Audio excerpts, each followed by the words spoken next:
Have a nice day. मी आहे प्राची आणि प्राची ब्लॉग्समध्ये तुमचं सर्वांचं स्वागत आहे. अरे अरे अरे कुठे चाललं? जाऊ नका, थांबा थांबा. श्रावण चालू होतोय, अजून झाला नाहीये आणि उद्या आहे गटारी. सो आजपासूनच आपण गटारी स्पेशल बनवूया सुरमई कपलेट.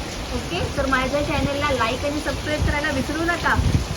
थँक्यू. आणि सर्वांचा तुमचा खूप छान प्रतिसाद मिळत आहे माझ्या चॅनलला.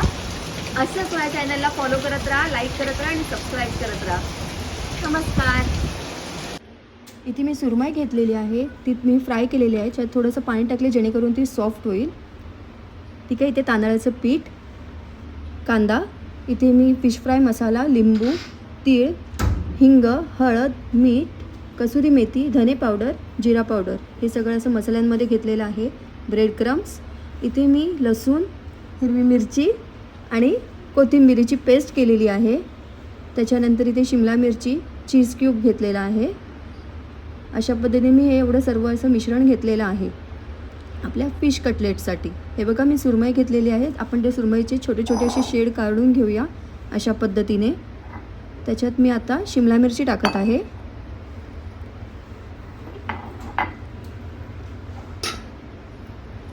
कांदा,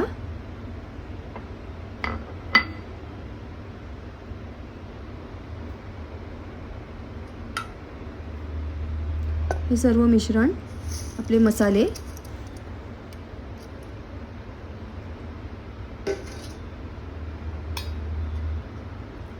त्याच्यात आपण आपली प्युरी टाकून घेऊया जी आपण केलेली. हिरवी मिरची, अद्रक आणि कोथिंबीरची, तांदळाचं पीठ, ब्रेड क्रम्स,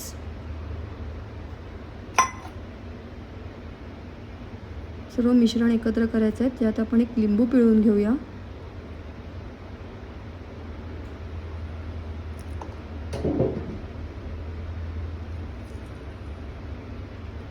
बघा आता हे सगळं मिश्रण आपण एकत्र करून त्याचा गोळा करून घेऊया अशा पद्धतीने. त्यात आपण हे आता एक चीज क्यूब घालून त्याचे मस्त असे कटलेट तयार करून घेऊया. हे बघा इथे माझे कटलेट रेडी झालेले आहेत. मी आता याला फ्रीजमध्ये ठेवणार आहे पूर्ण रात्रभर. हे बघा अशा पद्धतीने ते दिसतात. आपण ओव्हरनाईट ठेवलं फ्रीजमध्ये तर आता आपण ते फ्राय करून घेऊया पॅनमध्ये. इथे माझं पॅन गरम झालेलं आहे. थोडंसं तेल टाकायचं आहे त्याच्यात आपण आणि कटलेट फ्राय करून घेणार आहोत. उद्याची पण माझी रेसिपी नक्की बघा हां, विसरू नका. उद्या मी तुम्हाला दाखवणार आहे चिकन कटलेट. ते खूप स्पेशल आहेत गटारीसाठी, तेही बघायला विसरू नका तुम्ही.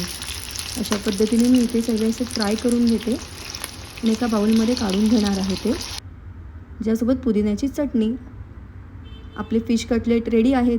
तुम्हीही खा आणि कसे झाल्यात ते आम्हालाही सांगा. थँक्यू. माझ्या चॅनलला असंच लाईक, सबस्क्राईब आणि शेअर करत राहा.